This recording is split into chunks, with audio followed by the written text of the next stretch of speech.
Many of you are probably already familiar with the Scottish play, or the Bard's play, Macbeth, the M word.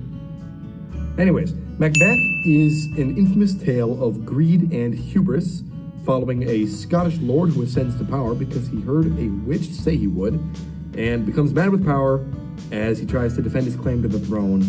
And in the story, Macbeth is actually slain, but I bet you didn't know that this was based on a true story.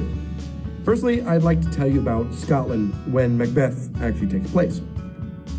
It was crazy. There was conflict between provinces, clans, and the crown. There was an assassination here and a usurping there.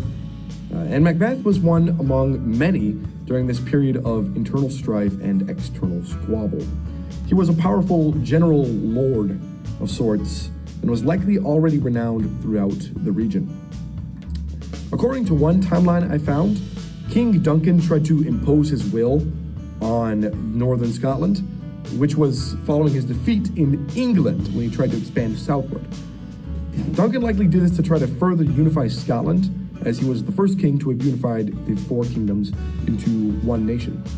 As Duncan campaigned north into the Moray, the province, the land that Macbeth was from, loyalty to Duncan wavered around Scotland, and it was up to Macbeth to defend the north. And he did. Macbeth won and was named King of Scotland because Duncan was killed during the battle.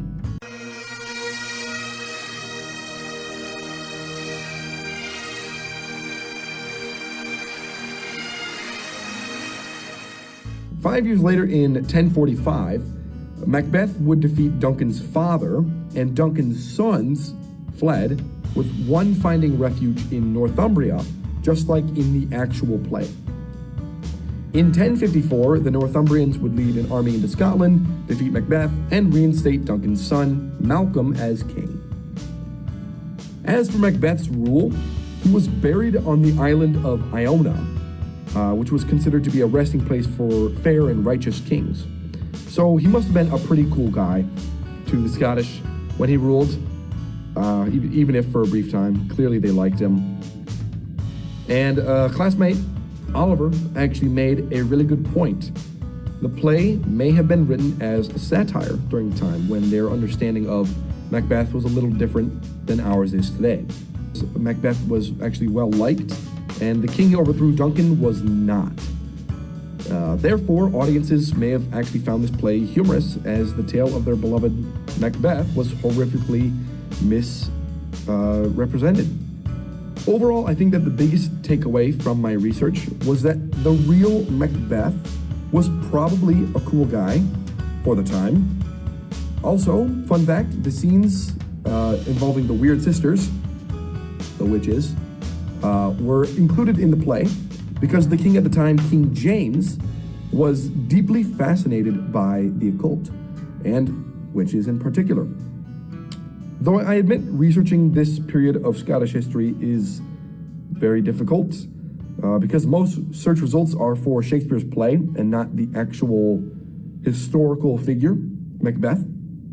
Also, many of even when it is for the actual guy, the source is more often than not extremely biased. Like, one source that I found claimed that Macbeth just had a superior claim to the throne than Duncan, and also that Duncan was like a weak man-child that had no knowledge of how to rule, both of which were baseless claims. Not that they're necessarily wrong, but the author provided no evidence or information to back that up, and no other sources said the same thing. So I tried to figure out what everyone agreed happened, and yeah, I guess medieval Scottish history is a very sensitive subject for some, I suppose. I hope it isn't for you, and that you have the guts to see Macbeth for yourself. I haven't gotten to see it in Stratford yet as I'm making this, but I saw the movie, and it was like totally awesome.